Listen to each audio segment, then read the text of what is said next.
Ramdam hanggang sa Timog Silangang Asya ang epekto ng krisis sa Middle East. Kaya't prioridad ng mga kasaming bansa ng ASEAN ang pinaigting na sama-samang aksyon para tugunan ang seguridad sa enerhiya.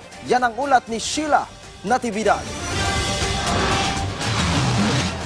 Sa kahabaan ng Central Avenue sa Quezon City, matatanaw ang isang maliit na karinderya ni Ate Baby. Ang 16 na taon ng kanyang buhay, inialay niya sa pagluluto ng iba't ibang putahe. Nagsisimula ako sa maliit lang na kantin hanggang sa utay-utay, ikot-ikot lang sa paghanap buhay, tiyaga lang. Mula noong maliit pa man ako hanggang sa nakapatapos ko sila. Napaaral at naitaguyod ni Ate Baby ang kanyang mga anak sa pagluluto. Pero aminado rin si Ate Baby na pagsubok para sa kanila ang pagtaas ng presyo ng mga bilihin, lalo na ang langis at LPG. Bunsod kasi ito ng sigalot sa Middle East. Tuloy pa rin, paano, kahit may kamahalan, laban lang tayo. Kaya naman ang diskarte ni Ate Baby para maitawid ang pangangailangan ng pamilya. Actually dati marami ako mga niluluto.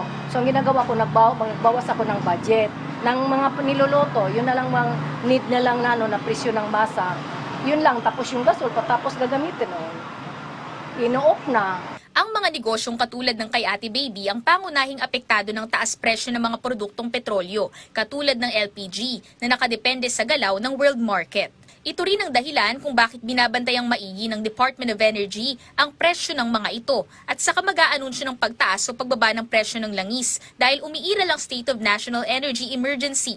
Sa pakikiisa ng Pilipinas sa ASEAN Petroleum Security Agreement o APSA, mas mapatatatag ang supply ng enerhiya sa buong rehiyon, kung saan nananawagan din ng mga opisyal nito na maisakatuparan na ang APSA para matugunan ng pagkaantala sa supply ng produktong petrolyo.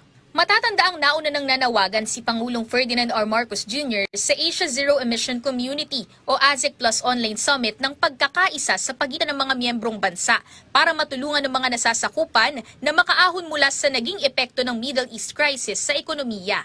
Pagbibigay diin ni Pangulong Marcos Jr., malinaw ang ating kinahaharap sa ngayon kaya't kinakailangan ng agarang pagkilos.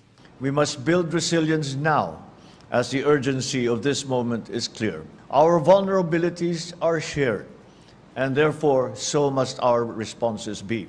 Samantala, may inisyatiba rin ng rehiyon na ASEAN Power Grid Involvement kung saan mas pinaiigting ang renewable energy sharing at pinalalakas ang seguridad sa enerhiya para sa milyon-milyong individual na nasasakupan ng ASEAN.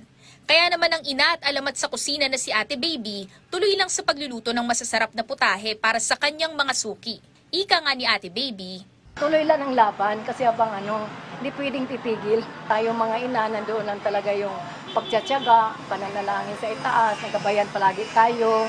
Huwag lang tayong sumuko sa lahat ng mga pagsubok sa mga kapaligiran natin na ang mahal-mahal ng mga bilihin, laban lang, nandoon yung pananalig sa itaas at magtsatsaga talaga at gabayan lahat ng mga anak.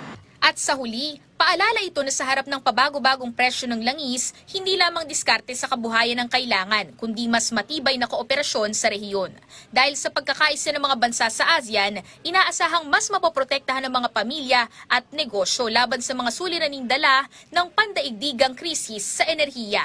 Sheila Natividad, para sa Pambansang TV sa Bagong Pilipinas.